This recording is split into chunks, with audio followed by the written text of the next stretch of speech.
You know how every October, horror fans get spoiled with endless amounts of Halloween themed slashers. But then once November rolls around, it's like horror goes into hibernation altogether. There really aren't many Thanksgiving themed horror movies out there, and even fewer ones that are worth watching.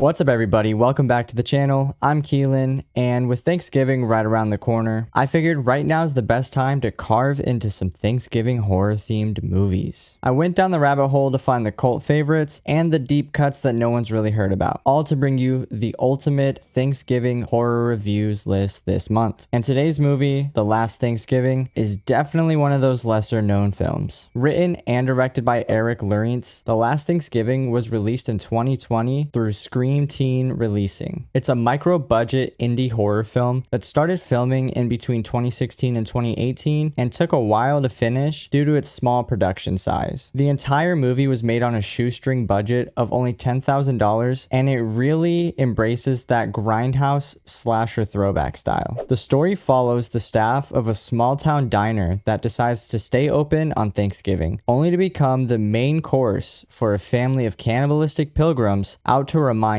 everyone of the holiday's true bloody origins. Now, I'll be real, if I'd gone by the IMDb reviews of this movie, I 100% would not have watched it. The ratings really aren't that great, but when you're watching an indie film with such a small budget, I think it's only fair to grade it on its own scale. Comparing this movie to another Thanksgiving horror movie called Thanksgiving that was made on a $15 million budget would be a complete injustice. So I decided to go in with open expectations, and I'm actually pretty happy that I did. The opening credits do a nice job of setting the tone. You've got a good fall atmosphere mixed with that retro 70s to 80s slasher style and a synthy score that gives off serious midnight movie energy. From there, we're introduced to our main character, Lisa Marie Taft, played by Samantha Ferrand, and both her parents, who clearly don't have the best relationship. After some brief family tension, she heads on over to work at Derry's Diner, where we meet the rest of the cast that we'll be following throughout the rest of the film. There's Trudy, played by Gabby Spampinato, Eddie, played by Brandon Holzer, Mr. Pearl and his father, Mr. Pearl Sr., played by Nicholas Punales, and Francisco D. Gonzalez, Tyler, played by Robert Richards Jr., Miss Kim, played by Tamitra Harris, and Miss Perez, played by Madeline Marchant. It really is a crowded group of coworkers. You've got so many different personality types clashing in one small building. You have people who can't stand each other. There's other people who have a little mix of romantic emotions and tension going on. And there's even some of that natural workplace tension between the boss and the whole rest of the staff as well. And while the dialogue can feel pretty amateur at times, the dynamics are surprisingly well defined. You get a real sense of who each person is, their quirks, frustrations, and relationships, which helps once things start going south. The movie really starts to pick up when an older woman named Paulette, played by Linnea Quigley, walks into the diner looking for some Thanksgiving dinner. And around that same time is when we're introduced to the Brimstones, which is the cannibalistic family. You've got Cordelia, Kurt, Maggie, and Trip,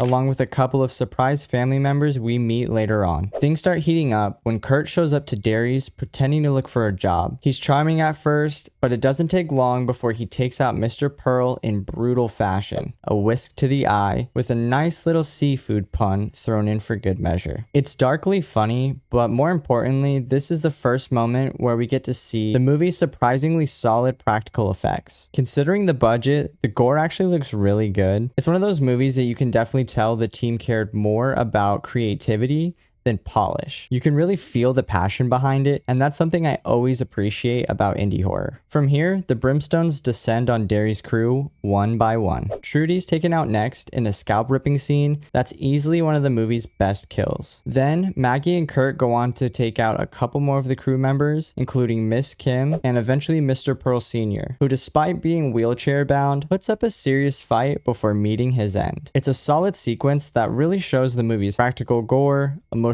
stakes, and a little bit of grit. There's a short breather afterwards where Lisa Marie reflects on her connection to Mr. Pearl Sr., who reminded her of her grandfather. It's a surprisingly grounded moment that gives her character more depth and helps center the movie before the chaos resumes. Eventually, Lisa Marie, Tyler, Eddie, and Mrs. Perez are all abducted and taken back to the Brimstones' home. And this is where we finally get the family's backstory. Quickly before I get into that, I will say that this part of the movie deserved and probably could have used a little bit more exploration and just a little bit more clarity, but it's still a lot of fun. Basically, there's this whole story about a woman named Abigail Brimstone, who was one of the original people to come to America off the Mayflower. The story basically goes that at the first Thanksgiving, when the natives and the pilgrims eat together, the natives brought over some deer meat. That wasn't enough. Abigail took out some of the natives, cooked them up, fed them to everybody without them knowing. That's fucking illegal. And then that sort of became a family Thanksgiving tradition that was passed down and continued on throughout the years and throughout different generations of the Brimstones. And then here is where we also meet two of the other additional family members. The first one's name is Mouthless, a former victim who tried to take himself out, but unfortunately survived and now is forced to live as part of the family. And then the second one is Abigail Brimstone herself, the 419-year-old matriarch who's still alive and leading the tradition. I don't think they give an explanation as to why she's still alive or how she's still able to be alive. That's something you kind of just have to relinquish your sense of reality. But yeah, she's still alive and kicking apparently. From there, it's full-blown chaos. Eddie and Tyler are impaled by traps, with Eddie being presumed dead. Mouthless breaks free and kills Kurt. Lisa Marie takes out Cordelia with a turkey carver. Tripp tries to flee with Abigail, but Lisa Marie shoots them both. And of course, the gun that Lisa Marie is using only has one single bullet in it. So after she shoots and then realizes she's out of ammunition, she runs off, gives a really terrible attempt at hiding from Tripp. He catches up to her, seems as if he's going to take her out, and then, surprise, surprise, Eddie's actually not dead, and he uses a pitchfork straight to the back of Tripp's head, takes him out. After that, Abigail did not suffer a fatal wound from the bullet, and the last remaining characters are all looking at her, wondering what they should do. And Lisa Marie has a bright idea.